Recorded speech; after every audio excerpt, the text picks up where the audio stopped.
শঙ্কর তথ্য এবং সেই ব্রহ্মদেবের তথ্য সম্বন্ধেও যে আলোচনা হয়েছিল এবং সাগর রাজার 60,000 বংশধর সেই জায়গার ক্ষেত্রে মুক্তি প্রদান করার ক্ষেত্রে এবং পৃথিবীতে গঙ্গা কী করে এলো এবং কিভাবে সেই পিতৃতর্পণ আমাদের এলো। তা এবার ভগীরথ যখন গঙ্গাকে পেলেন, অর্থাৎ গঙ্গা জল যখন প্রাণ করলেন, কারণ ভগবান শঙ্কর সেই জটায় তাকে ধারণ করেছিলেন গঙ্গা দেবীকে, তা ভগীরথ যখন তিনি প্রথম গঙ্গা জল পান করলেন এবং ব্রহ্মদেবকে তিনি প্রশ্ন করলেন। গত এপিসোডে এটা আমার শেষ আলোচনা হয়েছিল। ব্রহ্মদেব তখন ভগীরথকে বললেন যে তোমার এই 60,000 যে আত্মা, তোমার পিতৃপুরুষ যারা আছেন, তাদের আত্মার মুক্তির সদ্গতির জন্য এই দেবীপক্ষের এই পিতৃপক্ষর আড়ম্বরের তোমরা তাদেরকে পিতৃতর্পণ করো এবং তাদেরকে তিলতর্পণও করো এবং তাদের শ্রাদ্ধ করার আদেশ দিলেন। এবং শ্রাদ্ধের তখনকার দিনে কোনো ব্রাহ্মণ বলতে একমাত্র ব্রহ্মদেবই ছিলেন।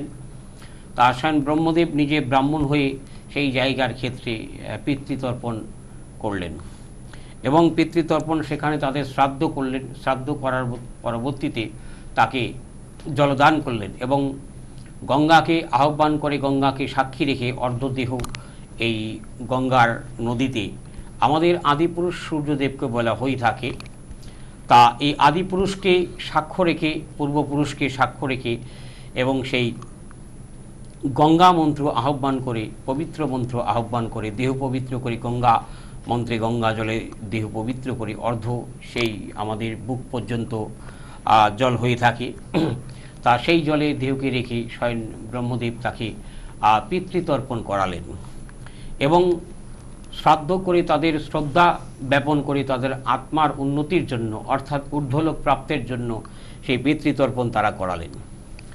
তা এবার সূর্যদেবকে সাক্ষী রেখে এবং সেই সময় থেকে আমরা সূর্যকে অর্ঘ্যদান করে থাকি, যেহেতু মহালয়ার দেবীপক্ষে এবং বিভিন্ন দেবীপক্ষে বাদে যখন আমাদের গ্রহণযোগ হয়ে থাকে, গ্রহণযোগের ক্ষেত্রেও আমরা একটা পিতৃপক্ষের কিছু পিতৃতর্পণ করে থাকি বা বিশিষ্ট কিছু দিনে, যেদিন আমাদের কাত্রায়ণী ব্রত হয়ে থাকে সেই দিনও আমরা, বা কালী পুজোর অমাবস্যাতে আমরা সেই পিতৃতর্পণ করে থাকি, বা কৈশিকী অমাবস্যাতে আমরা বৎসরে সেদিন পিতৃতর্পণ করে থাকি। আর যেদিন পরশুরাম তীর্থের স্নান হয়ে থাকে বছরের শেষ দিন, তা পরশুরাম তীর্থের সেখানে আমরা পিতৃতর্পণ করে থাকি। সেটাও একটা সত্যযুগের সাবজেক্ট, হয়তো কোনো সময় আলোচনায় আসব। তা তদ্রূপ সেই সব সময়ে আমরা পিতৃতর্পণ করে থাকি। আর এই পক্ষটাকেই আমরা সর্বশ্রেষ্ঠ পক্ষ বলে থাকি, যেটা দেবী আহ্বান, দেবীকে আমরা পূর্ণ আহুতি দিয়ে দেবীগড় জাগ্রত করে থাকি। কারণ পৃথিবী লোক হচ্ছে ভূলোক, যেটা হিমালয় রাজার দেশ বলা হয়ে থাকে পৃথিবীকে, বা প্রজাপতি দক্ষের দেশ বলা হয়ে থাকে হিমালয়কে। অর্থাৎ হিমাল রাজা এবং প্রজাপতি দক্ষ দেবী পার্বতীর দুই জন্মে দুই পিতা ছিলেন। অর্থাৎ শঙ্করী উমা মাহেশ্বরীর যেহেতু পৃথিবী ভূলোক হচ্ছে তার শ্বশুরবাড়ির দেশ, তা তদ্রূপ সেই উমা মাহেশ্বরীকেই লক্ষ্য করেই এই পিতৃতর্পণের মূল একটি অধ্যয়ন করা হলো, অর্থাৎ ঊর্ধ্বলোক প্রাপ্তের জন্য, তার আত্মার মঙ্গল কামনার করার জন্যে। তা এই আত্মার মঙ্গল কামনা করার জন্যে তাদেরকে আমরা পিতৃতর্পণ করে থাকি ঊর্ধ্বলোক প্রাপ্তির জন্য। তা অর্ধ দেহ যখন আমরা জলে ভাসিয়ে সূর্যকে আমরা আহ্বান করে থাকি এবং তাকে অর্ঘ্যদান করে থাকি, ওম যে বা কুসুম সংকাশ্যং কাশ্যপ্রিয়াং মহাদ্রুতিম দ্রন্তরিং সর্ব পাপগ্ন প্রণতস্মি দিবাকরম। তা সূর্যকে আমরা আহ্বান করি, তাকে আমরা কুশের মাধ্যমে এবং তিলতর্পণের মাধ্যমে এবং আতপ চাল, যেটাকে গোবিন্দভোগ চাল বলে থাকি, তার মাধ্যমে সূর্যকে আমরা অর্ঘ্যদান করে থাকি এবং সূর্যকে আমরা ফুলদান করে থাকি। পিতৃপুরুষের, পূর্বপুরুষের এই জায়গার ক্ষেত্রে আমরা সাত পুরুষের তার আত্মার মঙ্গল কামনা করার জন্যে পিতৃতর্পণ করে থাকি। সাত পুরুষ বলতে যেমন ঠাকুরদাদা আছে, আমার বাবা আছে, দেখা যাচ্ছে কাকা আছে, জ্যাঠা আছে, যদি ঠাকুরদাদার বাবা থেকে থাকে বা তার বাবাও থেকে থাকে, সাত পুরুষের নাম গোত্র সংকল্প সেই জায়গায় করতে হয়। তা সপ্তপুরুষের নাম গোত্র সংকল্পর ক্ষেত্রে অনেকেই সাত পুরুষের নাম গোত্র জেনে থাকেন না। তা গোত্র তাদের একটাই হয়ে থাকে, সাত পুরুষের নাম জেনে থাকেন না, কারণ এত 200 বছর আগের ইতিহাস মনে রাখতে চান না। কারণ বাবা পর্যন্ত ঠাকুর দাদার কথা অনেকে আজকালকার যুগে মনে রাখে না, শুধু বাবাকেই মনে রাখে, কারণ বাবার পরিচয়টা দরকার আছে তার। যার জন্য বর্তমান যুগের ছেলেপেলেরা শুধু পিতাকেই তারা মনে রাখেন, তাদের পিতৃপুরুষের কথা মনে রাখেন। আর নাম করা যদি জমিদার থেকে থাকে তখন বলে যে অমুক ঠাকুরদাদার জমিদার বংশে আমি জন্মগ্রহণ করেছি, যার জন্য ঠাকুরদাদার নামটা নিয়ে থাকে। হ্যাঁ, না হলে ঠাকুরদাদার নামও আজকাল মনে থাকে না ছেলেপেলেদের। এবং এটা কালের দোষ, যুগের দোষ, এটা মানুষের এটা সমাজের পরিবেশের দোষ আছে। যার জন্যেই আগে মাস্টারদের দেখলে ছেলেপেলেরা মানে রাস্তা পরিবর্তন করে থাকতো, মাথা নত করে থাকতো। এখন মাস্টারদের দেখলে তারা বিড়ি টেনে থাকে। তা এই হচ্ছে হলো কলির যুগ আর কি। এটা ছেলেপেলেদেরও দোষ দেওয়া যাবে না, এটা যুগের দোষ আর কি, পরিবেশের দোষ আর কি। তা যাই হোক, আমায় ক্ষমা করবেন। তাই এক আলোচনার থেকে আরেক আলোচনায় ঢুকে গিয়েছিলাম, সুন্দর মুহূর্তটাই ডিস্টার্ব হয়ে গেল। তা এই ক্ষেত্রের বিষয় হচ্ছে, তখন আমরা সাত পুরুষের মন্ত্র আহ্বান করে থাকি। সাত পুরুষের কথা মনে না থাকলে তিন পুরুষের নাম অবশ্যই প্রয়োজন। পিতা, তার পিতা বা পিতা এবং ঠাকুরদাদা অথবা জ্যাঠা থেকে থাকে, এই তিন পুরুষের নাম অবশ্যই প্রয়োজন আছে। আর বাকিটা হচ্ছিল যথা নাম গোত্র সংকল্প করে থাকি এবং তার গোত্রে গোত্রান্তর করে যথা নাম গোত্র সংকল্পং পূর্বপুরুষম। যথানাম সংকল্প এবং যে ব্যক্তি তর্পণটা করাবেন তার নাম উচ্চারণ হবে, তার নাম বলে প্রথমে যথানাম গোত্র সংকল্পন পিতৃপুরুষম পূর্বপুরুষম। অর্থাৎ প্রথম পুরুষ হলে প্রথম পুরুষ উল্লেখ থাকবে, দ্বিতীয় পুরুষম দ্বিতীয় পুরুষ উল্লেখ থাকবে, তৃতীয় পুরুষ থাকলে তৃতীয় পুরুষম উল্লেখ থাকবে, চতুর্থ পুরুষ যখন হবে চতুর্থ পুরুষম, এইভাবে সপ্তপুরুষম। অর্থাৎ এই সাত পুরুষের ক্ষেত্রে পিতৃতর্পণ যেটা হয়ে থাকে। এইবার এই সাত পুরুষের পিতৃতর্পণ হলে কি হয়ে থাকে, কি উপকারটা হয়ে থাকে, এই আলোচনাটা কেন এলো। তা এত অনুষ্ঠান থাকতে, এত কথাবার্তা থাকতে আমি মহালয়ার উদ্দেশ্যে যে পিতৃতর্পণটা কেন করে থাকি, এটাতে প্রত্যেকটা ব্যক্তির তারা ভাগ্যশীল, ভাগ্যবান আমি বলি থাকবো। পিতৃতর্পণ পিতৃপুরুষের সম্বন্ধীয় পিতৃকর্ম করার, অর্থাৎ মাতৃকর্ম করা, এবং এই ক্ষেত্রে আবার মাতৃপুরুষও আসবে পরবর্তী আলোচনাতে। তা এই পিতৃপুরুষের সম্বন্ধীয় এবং যাদের বিয়ে হয়েছে যেই ছেলে মেয়েদের, তাদের পুত্রবধূরাও তাদের শ্বশুরের যে পিতৃতর্পণ সেটা করবে। তারা হচ্ছে বাবার গোত্র তাদের শেষ হয়ে যাবে এবং তারা শ্বশুরের গোত্রে প্রবেশ করবেন। এবং যদি তাদের একই গোত্র হয়ে থাকে, বিবাহ সূত্রে তাকে গোত্রান্তর করতে হবে, অন্য গোত্রে ডিভাইড করতে হবে। তা অন্য গোত্রে যদি তাকে ডিভাইড না করে থাকে, সেই ক্ষেত্রে এক গোত্রের যদি হয়ে থাকে, তাদের পারিবারিক জীবনে অশান্তি আসবে। তাদের পারিবারিক জীবনে অশান্তি আসবে। কাশ্যপ্য গোত্র ছেলে মেয়ে যদি হয়ে থাকে, অন্তত মেয়েকে অন্য গোত্র হতে হবে। ছেলের গোত্র যেটা থাকবে, এই পিতৃতর্পণের ক্ষেত্রে আমি সেটা আসছি, বিবাহর আগে তাকে গোত্রান্তর করতে হবে, অর্থাৎ অন্য একটি গোত্র তাকে ধার করে নিয়ে আসতে হবে। তা সেই গোত্র থেকে তাকে সেই গোত্রে কনভার্ট করতে হবে। কারণ পিতার বাড়ির গোত্র এবং মাতার বাড়ির গোত্র যদি এক হয়ে থাকে, সেই জায়গার ক্ষেত্রে অসুবিধা আছে। তা পারিবারিক বৈবাহিক জীবনে তাদের অশান্তি বোধ হয়ে থাকে। তা তদ্রূপ তাদেরকে গোত্রান্ত করে কনভার্ট করে তাদের গোত্রে নিয়ে আসতে হবে, সেইখানে এনে সেই পিতৃতর্পণ করবে, অর্থাৎ শ্বশুর বাড়ির হয়ে শ্বশুরের পিতৃতর্পণ করবেন।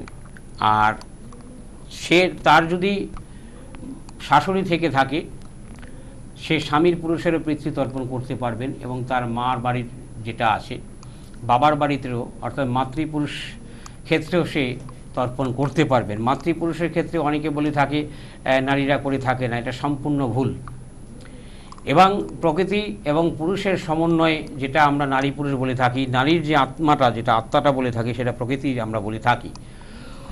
আর যারা পুরুষ আছেন তাদেরকে আমরা পুরুষই বলে থাকি। প্রকৃতি এবং পুরুষের সমন্বয়ে নারী পুরুষ হয়ে থাকে। যারা ধর্ম সাবজেক্ট পড়াশোনা করেননি, তাদের মেমোরির ওই সাবজেক্টে নেই, তাদের সেই সাবজেক্টটা জানা নেই।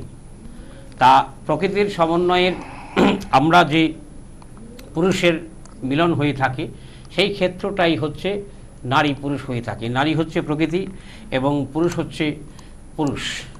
তা তদ্রূপ এবং নারীর ক্ষেত্রেও সেটা তর্পণ আসতে পারে, সেটা মাতৃতর্পণ, আর পুরুষের ক্ষেত্রেও সেটা পিতৃতর্পণ আসেই। তাই ভগীরথের সেই পিতৃপুরুষের থেকে অর্থাৎ স্বয়ং ব্রহ্মাদেব তাকে আশীর্বাদ করলেন এবং তাদের যে শ্রাদ্ধ করা হলো, শ্রাদ্ধ থেকে তারা শ্রদ্ধা জ্ঞাপন করে তাদের দেহের আবির্ভাব হলো। দেহের আবির্ভাব হওয়ার পরবর্তীতে সেই 60,000 পুরুষ ভগীরথেরকে আশীর্বাদ করতে করতে সে ঊর্ধ্বলোক প্রাপ্ত হলো। সেখানে পিতৃতর্পণ করা হলো, সেখানে তিলতর্পণ করা হলো, মানে আত্মার মুক্তির জন্যে। তার আত্মা ভাটাক্তি অবস্থায়, শূন্য পরিস্থিতি অবস্থায়, তার দেহ আছে কিন্তু চিন্ময় দেহ, তাকে কেউ স্পর্শ করতে পারে না, সেও কিছু স্পর্শ করতে পারে না। দেহরূপে থেকে সত্ত্বে সে কাউকে স্পর্শ করতে পারে না, তাকেও কেউ স্পর্শ করতে পারে না। তদ্রূপ ভাটাক্তি রূপে সে পৃথিবীতে অবস্থান ছিল। 60,000 লোক যদি আমরা দেখছি আকাশ দিয়ে উড়ে যাচ্ছে, মনে হচ্ছে সেই দেশে বড় একটা প্রলয় হয়ে যাচ্ছে।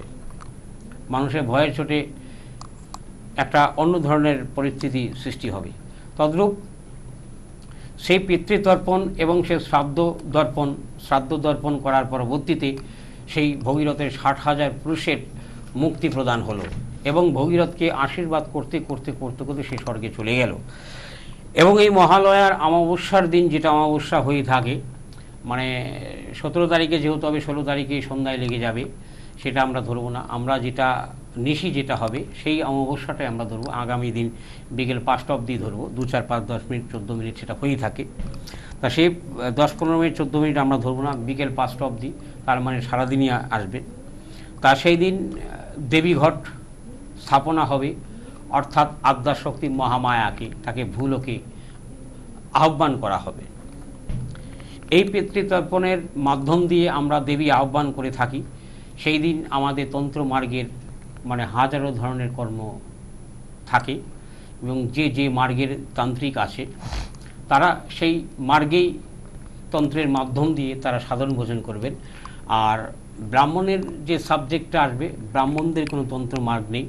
একমাত্র যারা কালী পূজা করে থাকে যে ব্রাহ্মণরা, কালী পূজার ক্ষেত্রে অনেকের তন্ত্র কালী দেবী আছে, অনেক কিছু বংশ পরম্পরা তান্ত্রিক তারা তন্ত্রে মার্গের মা কালীর পুজো করে থাকেন, যেটা চামুণ্ডা কালীর পূজা হয়ে থাকে। চামুণ্ডা কালীর পূজাটা, সেটা চামুণ্ডা একটি কালীর রূপে আছে, তা সেইটা তন্ত্র মার্গে হয়ে থাকে। তন্ত্র মার্গ ছাড়া চামুণ্ডা কালীর পুজো হয় না। তা সেই ক্ষেত্রে ব্রাহ্মণদের লাল বস্ত্র ধারণ করে সেই চামুণ্ডা কালীর পূজা করতে হয়। তার জন্য যে তারা তান্ত্রিক হয়ে গেল সেটা বিষয় না, তন্ত্রে কোনো ব্রাহ্মণদের কোনো বিধান নেই। কিন্তু তন্ত্রকালীর পূজা কিছু ব্রাহ্মণ করে থাকেন, কিন্তু তাই বলে তারা কোনো তান্ত্রিক নয়। তা এবার তন্ত্রমার্গ একমাত্র তান্ত্রিকদেরই, যারা বংশ পরম্পরা তান্ত্রিক আছে, ওই যে 6 মাস 1 বছর তন্ত্র শিখে তান্ত্রিক হয়ে গেল, সে তান্ত্রিকদের জন্য নয় তন্ত্রবিদ্যা। একমাত্র বংশ পরম্পরা, যদি কোনো বামাখ্যাপার বংশধররা তন্ত্রগির কাজ করে থাকে, সেটা তারা তান্ত্রিক। কাকা জ্যাঠা, কাকাতো ভাই, জ্যাঠাতো ভাই, সেটা মাস্তাতো ভাই, মামাতো ভাই হলে তারা তান্ত্রিক হবে না। অর্থাৎ পিতার ব্লাড রিলেশন, অর্থাৎ পিতার রক্ত হতে হবে, সে বংশ পরম্পরা। তার সে কুড়ি পুরুষ পরে হতে পারে। যেই সাধক সাধনায় সিদ্ধিলাভ করে তন্ত্রবিদ্যায়, এখন যদি কেউ ব্রহ্মের সাধনায় সিদ্ধিলাভ করেছেন, আধ্যাত্মিকবাদের নিগুণ ব্রহ্মের নিরাকারবাদী, এখন তার গোষ্ঠী যদি তান্ত্রিক কর্ম করে থাকে, তারা তন্ত্রের বংশ নয়, তারা হচ্ছে ব্রাহ্মণের বংশ। এবং তারা দাবি করতে পারে যে আমরা ব্রাহ্মণ, ব্রহ্মত্ব আমার বংশধর লাভ করেছে। এটা যুক্তিসঙ্গত এবং সত্যি কথা। এবং ব্রাহ্মণ আমরা শ্রদ্ধা করে থাকি, ব্রাহ্মণদের তারা শ্রদ্ধার পাত্র এবং তাদের বিধান হচ্ছে পূজার বিধান আছে এবং শান্তি সস্তায়ন কর্মের বিধান আছে। আর অনেক ব্রাহ্মণ ষোড়শ পূজারের পুজো করে থাকে, এই ষোড়শী দেবীর ষোড়শ পূজারের পূজা করে থাকে, তা সর্বক্ষেত্রে নয়। তা দেবী ষোড়শী হচ্ছে একটি কাত্রায়ণীর দেবীর একটি অংশ, যেটা আমরা ব্রজে কাত্রায়ণী বলে থাকি। তা তদ্রূপ এই পিতৃতর্পণ মহালয়ার অমাবস্যার দিন আমাদের অনেক ক্রিয়াকর্ম থেকে থাকে। এবং যে ব্যক্তি অপঘাত মৃত্যুবরণ করেছেন, কেউ ফাঁসিতে ঝুলে মরেছেন, কেউ অ্যাক্সিডেন্টে মরেছেন, কারো ত্রিপাদ দোষ জনমকুণ্ডলিতে রয়েছে, এবং যে ব্যক্তি মৃত্যুবরণ করেছেন, হয়তো যে কোনো অপমৃত্যু মরেছেন, সেই ক্ষেত্রে ওই যে অনেকে বলল যে আমরা শ্রাদ্ধের পরবর্তীতে আমরা যজ্ঞ করে দিই, তা না। ৪৫ দিন না গেলে সেই আত্মার সদ্গতির মঙ্গল কামনা করা যাবে না। সেই বাড়িতে ৪৫ দিন পরেই তার আত্মার মানে সত্যায়নের জন্য, আত্মা সত্যায়নের জন্য সেই বাড়িতে যজ্ঞ করা যেতে পারে। কিন্তু সেই ক্ষেত্রে ১ মাস হয়ে গেছে যদি মহালয়ার অমাবস্যা হয়ে থাকে, সেই ক্ষেত্রে সেই যজ্ঞ করতে পারে পিতৃপক্ষ দেবীপক্ষে। অর্থাৎ আত্মার মঙ্গল কামনার করার জন্যে বা যাদের ত্রিপাদ দোষ পেয়ে থাকে মৃত্যুকালের, সেই ত্রিপাদ যজ্ঞ অর্থাৎ ত্রিকাল দোষ যেটা বলা হয়ে থাকে, ১ পাদ ২ পাদ ত্রিপাদ, অর্থাৎ ১ পাদ দোষের যজ্ঞ সেদিন হতে পারে, ২ পাদ দোষের যজ্ঞ হতে পারে এবং ত্রিপাদ দোষের যজ্ঞ হতে পারে। সেই যজ্ঞ ছাড়া সেই আত্মার মুক্তি কোনো প্রকার হবে না। এবার কেন যজ্ঞের ভাগ এবং যজ্ঞের সম্মান এবং যজ্ঞের সর্বকর্মের ফল পেয়ে থাকেন দেবতারা? পৃথিবীতে কেন যজ্ঞ করা হয়? দেবতাদের বলবান করার জন্যে এবং শুভ শক্তিকে বলবান করার জন্যে, অশুভ শক্তিকে বিতাড়িত করার জন্যে। কারণ এই আমাদের সনাতন ধর্মের যে তন্ত্র যজ্ঞের শুধু দেবতারাই ভাগ পেয়ে থাকেন, কোনো অসুর পেয়ে থাকেন না, যার জন্য অসুরদের কোনো প্রকার না কোনো প্রকার তাদের ধ্বংস হয়ে থাকেই। এই কারণে, কারণ আমরা দেবশক্তি বৃদ্ধির জন্য দেবদেবী পূজা করে থাকি। আমাদের যে শুধু ভাগ্যের উন্নতি হবে বিষয়টা তা নয়, তাতে কিন্তু যে দেবদেবীর আমরা বেশি পূজা আশ্রা করব সেই দেবদেবী জাগ্রত হবে এবং তার শক্তিটা বৃদ্ধি হবে। সেটা ইন্দ্রদেব হয়ে থাকে, ব্রহ্মদেব হয়ে থাকেন, ব্রহ্মার কোনো পূজা হয় না, একমাত্র ব্রহ্মদেবের পুজো হইতে পুষ্কর তীর্থে, পুষ্কর তীর্থ যেটা ব্রহ্মার সরোবর বলা হয়ে থাকে, তা পুষ্কর তীর্থে একমাত্র ব্রহ্মদেবের পুজো হয়ে থাকে। যাই হোক, সে ব্রহ্মা অভিশাপপ্রাপ্ত, সেই ক্ষেত্রে আবার কোনো অনুষ্ঠানে আলোচনা আসব। এই মহালয়ার পিতৃপক্ষে আমরা বিভিন্ন বাড়িতে মানে যাগযজ্ঞ পূজা করিয়ে থাকেন এবং বিভিন্ন দান ধ্যান করে থাকেন এই পিতৃপুরুষের ঊর্ধ্বলোক প্রাপ্ত হওয়ার জন্যে, এবং সেদিনই নিজের ভাগ্যটা সংস্কার হয়ে থাকে। যখন পিতৃপুরুষের আপনি পিতৃতর্পণ করবেন, তাদের শ্রাদ্ধ করবেন, অর্থাৎ তিলতর্পণ আপনারা করবেন, তাদেরকে পিণ্ডদান করবেন, যেটা সপিণ্ডন দান যেটা বলা হয়ে থাকে, সেদিন সপিণ্ডদানই হয়ে থাকে, সপিণ্ডন দান হয়ে থাকে। অর্থাৎ ৭ পুরুষের ৭টি নৈবেদ্য দিতে হয়, ৭ ভাগের ৭টি নৈবেদ্য, সেটা পিতৃপুরুষের ক্ষেত্রে। আর যদি মাতৃপুরুষ থেকে থাকে, সে মাতৃপুরুষের ক্ষেত্রে ৭ পুরুষের তাদের আপনি দিতে পারেন, অর্থাৎ টোটাল ১৪ পুরুষ। মানে অনেকের কথায় কথা ১৪ গোষ্ঠী বলে থাকি আর কি। তো যাই হোক, সেই ১৪ পুরুষের আপনি পিতৃতর্পণ করে তারা ঊর্ধ্বলোক যেন প্রাপ্ত হয়, এবং যে সংকল্প মন্ত্র আপনি পাঠ করবেন, আপনার একটি ওয়ে থাকতে হবে, একটি উদ্দেশ্য থাকতে হবে যে আমার পূর্বপুরুষ যাই হোক না কেন, সেদিন আপনাকে একটা সংকল্প নিতে হবে। তারা যাই কিছু করেছেন ভুলভ্রান্তি, তার জন্য আমি ভগবান বিষ্ণুর কাছে আমি ক্ষমা চাইছি। ওম পাপহং পাপ কর্মাহং পাপ আত্মা সম্ভব ত্রাহিমাম ভবে পণ্ডলিকাক্ষং সর্বাহং সর্ব সভার্জন সর্বাহং সর্ব পাপহার হরি যত দোষ বৈগুণাহি জাতক তত দোষ প্রসমায়ু। শ্রী শ্রী ভগবান বিষ্ণু শরণামহং করিষ্যং মন্ত্রহীনং ক্রিয়াহীনং ভক্তিহীনং সুরেশ্বরীম যৎপূজিতাং মায়াদেবী তৎপূজিতাং পরিপূর্ণ সন্তুষ্টব্যাং আহ্বানাং ন জানামি নৈভাব ন জানামি বিশেষজন ক্ষমাঈশ্বর দেবীর নারায়ণী নমস্তুতে।